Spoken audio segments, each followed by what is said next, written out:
know, but this is disgusting. I don't support all women, and the reason is Neha. She's the most repulsive celeb I have come across. No wonder I could not stand her in Ek Hazaron Mein Meri Behan Hai too. I have told previously also celebs promoting specially cosmetics and these medicines or nutrients without any background check or usage should be called out. But yeah, if SRK can promote tobacco, what can we say about the small players? Hello everyone, welcome to the Gossip Up. Let's talk about Nia Sharma. क्या रवि दुबे और Nia Sharma relationship में है? निया ने खुद को एक भिखारी क्यों बोला था? Plus, why Nia Sharma needs to be called out now for her hypocrisy about women? But before we move ahead, those who don't know her, let me give you a quick and short intro about her. Neha Sharma एक Indian television actress and model है. Her real name is Neha Sharma. हाँ, but क्योंकि industry में काफ़ी सारी नेहा थी, so she changed her name to Nia. She is known for her roles as Manavi Chaudhary इन 1000 में मेरी बहना है, जी टीवी के शो जमाई राजा में as Roshni Patel, Colors TV Ishq Mein Marjawan as Arohi Kashyap and Naagin 4 में एस बृंदा पारेख. निया को अपने 2017 में खतरों के खिलाड़ी सीजन 8 में भी देखा होगा, where she finished as a finalist. So Nia Sharma ने अपना एक्टिंग डेब्यू किया था 2010 में बाय स्टार प्लस शो काली एक अग्नि परीक्षा. इसमें उन्होंने अनु का रोल प्ले किया था. निया को अपना फर्स्ट लीड रोल मिला था 2011 में विद द शो 1000 में मेरी बहना है, अलोंगसाइड क्रिस्टल डिसूजा, करण टेकर एंड कुशाल टंडन. ये शो 2 साल तक चला सक्सेसफुली एंड देन 2014 में निया को मिला था शो जमाई राजा, जिसमें उनके अपोजिट रवि दुबे थे. प्लस इस शो को प्रोड्यूस अक्षय कुमार कर रहे थे. बट 2016 में निया ने ये शो को क्विट कर दिया एंड 2017 में अपना डेब्यू किया ट्विस्टेड वेब सीरीज से, जिसमें उनके साथ राहुल सुधीर एंड नमित खन्ना भी थे. जुलाई 2017 में निया खतरों के खिलाड़ी सीजन 8 में 2 बार एलिमिनेट होने के बाद भी इस सीजन की फर्स्ट फाइनलिस्ट बनी थी. इसके बाद उन्होंने ट्विस्टेड का सेकेंड और थर्ड सीजन भी किया. In July 2018 she found her next character in Colors TV show Ishq Mein Marjawan. इसमें निया का डबल रोल था अपोजिट अर्जुन बिजलानी, बट ये शो जून 2019 में ही रैप अप हो गया. But then in the same year she did Jamai Raja 2.0 web series on Z5 with Ravi Dubey once again. और फिर नवंबर 2019 में एकता कपूर के नागिन सीजन 4 को निया ने ज्वाइन किया था एज बृंदा, बट अगस्त 2020 में ही ये शो एंड हो गया था. And thereafter once again Nia ने पार्टिसिपेट किया in Khatron Ke Khiladi made in India वाले स्पेशल एडिशन कॉन्सेप्ट में, और इस बार वो इस शो को जीत जाती है.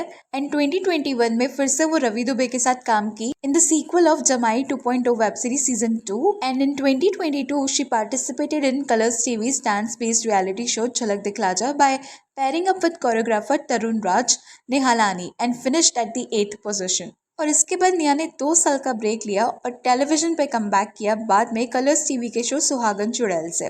Now see, here is the clip I am showing you from the show ladies versus gentleman, जिसमें ये क्वेश्चन था कि कितने % लोगों को ये लगता है कि अगर एक मेल के मल्टीपल पार्टनर्स हो तो वो स्टड है, लेकिन एक फीमेल के लिए यही बात उनके कैरेक्टर पर सवाल खड़े करती है. सो ऑन दिस निया ने ये बोला था कि for a man it's okay अगर वो मल्टीपल लड़कियों को डेट करता है, so he is called cute, casanova, handsome, attractive, like a candy boy, this kind of terms are used. But a minute it's a girl, यहीं पे अगर लड़कियों की बात हो कि एक लड़की मल्टीपल लड़कों को डेट कर रही है, so it gets changed.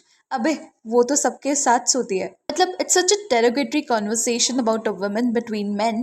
Even if they have slapped themselves with that woman, there is no respect at all. There is a rule called you don't kiss and tell. But in India, you kiss and tell everybody.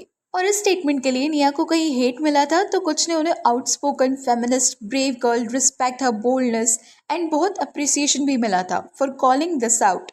And see, to be honest, whatever she said was true. I agree. It's not I am saying कि इसको normalize करना चाहिए या ऐसा कुछ भी. See, हम सब के पॉइंट ऑफ व्यूज इस टॉपिक पर अलग अलग हो सकते हैं, right?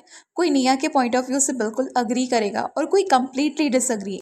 And someone would be like me कि जिसे मल्टीपल डेटिंग्स ही गलत लगते हो, फॉर हुम this is unethical morally. Because जो चीज़ गलत है, फिर वो मेल हो या फीमेल, किसको अच्छे टर्म्स दिए जा रहे हैं किसको नहीं, इट डजेंट मैटर, दोनों ही गलत है ना. इनफैक्ट दिस इज ट्रू कि हाँ, फीमेल को ऑब्जेक्टिफाई किया जाता है, उनके कैरेक्टर पे बोला जाता है, ये सब सच है. और मेल के लिए इट्स अप्रिसिएशन. वेयरएज इसमें जेंडर बायसनेस होनी ही नहीं चाहिए. लाइक इफ अगर कोई क्राइम करेगा तो क्या ये देखेंगे कि वो मेल है या फीमेल? इफ कोई चीज़ हमें लगती है कि हाँ गलत है ये, तो फिर वो फीमेल करे या मेल, क्या फर्क पड़ता है? Why for a female only it's all about her इज्जत एंड ऑल? मेल की इज्जत नहीं होती क्या? होती है ना, so multiple dating is itself not correct. So इसमें कोई भी जेंडर हो, इफ ये गलत है, so both should be treated equally, right. But हाँ, यहाँ पर तो निया ने फेमिनिस्ट बन के दिखाया, हिपोक्रेसी शोकेस की हमारे इंडिया की। बट ऑन द कॉन्ट्ररी, अब she did one brand endorsement of China tightening tablets so and so company की, और एक वीडियो डाल के उसमें उन्होंने ये बोला, do it right keep it tight, जिसके लिए उन्हें बहुत ज़्यादा ट्रोल किया गया। People commented, one sec, is this for real? What a shame to do this. It's 2024 and you are still promoting this. Horrible. The check must be used for you to promote a product like this. This is beyond shameful. Are you not embarrassed? Unfollowing for such toxic content flooding in. जिसके बाद अभी when I went and checked on her profile, तो अभी the ad has been removed. लेकिन ये add promote करने से पहले she didn't think about the stereotypes about this particular thing in India, right. अब यहाँ पे it was okay for her in a way, she is promoting women being judged for her virginity and all that kind of stereotypes. मतलब यार, hypocrisy की भी एक हद होती है। बाद में दो वो रिमूव किए इतना बैकलैश मिलने के बाद, बट पहले तो she did it right. See, there is nothing wrong being bold and raising your voice for women out there, but just tell me कि ये tablets, don't you think it's just only meant to fulfill the purpose of people really believe in that kind of stereotypes, purity and all? यहाँ पे उसको इससे कोई मतलब नहीं है वो प्रोडक्ट सही है नहीं है, she really don't give a damn whether it's harmful or not। नहीं, उससे उनका कोई लेना देना ही नहीं है, right? See, it's not just her, there are several other celebs who really needs to be called out. Shahrukh Khan कितना कुछ दिया है उन्हें इस देश ने, but still he is doing ads like having a alcohol brand plus। देखो, अगर कोई सोशल मैसेज देना होता है तो सेलेब्स को क्यों चूज किया जाता है? ऑफ कोर्स क्योंकि उनसे लोग इंस्पायर होते हैं। अब वो अक्षय कुमार की पैट्स वाली एड, टॉयलेट मूवी ऐसे क्यों बनाई जाती है? अवेयरनेस के लिए। कॉज इट्स क्लियर ना कि इनके से प्रमोट करने से इम्पैक्ट पड़ता है सोसाइटी पे। बट ये self specially, I really don't know why this Shahrukh Khan is such overrated. He is never been called out for this यार। Anyways that's another issue. But हाँ, ये सेलेब्स को सिर्फ अपने पैसे से मतलब है, फिर भले उन लोगों का लॉस हो जिनसे वो कमा रहे हैं। They really don't give a damn about it. But वहीं पे पीपल आर डाई हार्ड जबरा fan of them. Last superstar my foot. Anyways, now just have a look at this. ये क्लिप कुशाल टंडन के रेस्टोरेंट लॉन्च की है। Don't you think that she was just about to kiss him? Like मुझे तो लग रहा है, yeah, I know they can be friends as well। और इस कैमरा के एंगल से ऐसा लग रहा है कि she was about to kiss him। But Ravi के फेशियल एक्सप्रेशन से तो यही लग रहा है ना यार कि नो कैमरा ऑन है। बट अगर ऐसा कुछ है तो फिर ये अपलोड क्यों होता? लाइक रवि खुद इसको रिकॉर्ड कर रहे हैं ना, तो वो अपलोड क्यों होता? या फिर हो सकता है कि ये पीआर स्टंट टाइप कुछ था उनकी वेब सीरीज डमाई 2.0 के लिए, but we can't say anything about that. And Sargun Mehta जो कि रवि दुबे की वाइफ है, she was very much chilled out जब निया ने रवि को बेस्ट किससे बोला था। इधर they are really good friends या फिर they are in open relationship, मुझे तो कुछ समझ नहीं आया। बट ये वीडियो बहुत फिशी लगा। हाँ, लेकिन जब वो 2 साल के लिए गायब थी ना, तो by the time she gave a interview which created a बस मेकिंग द हेडलाइंस।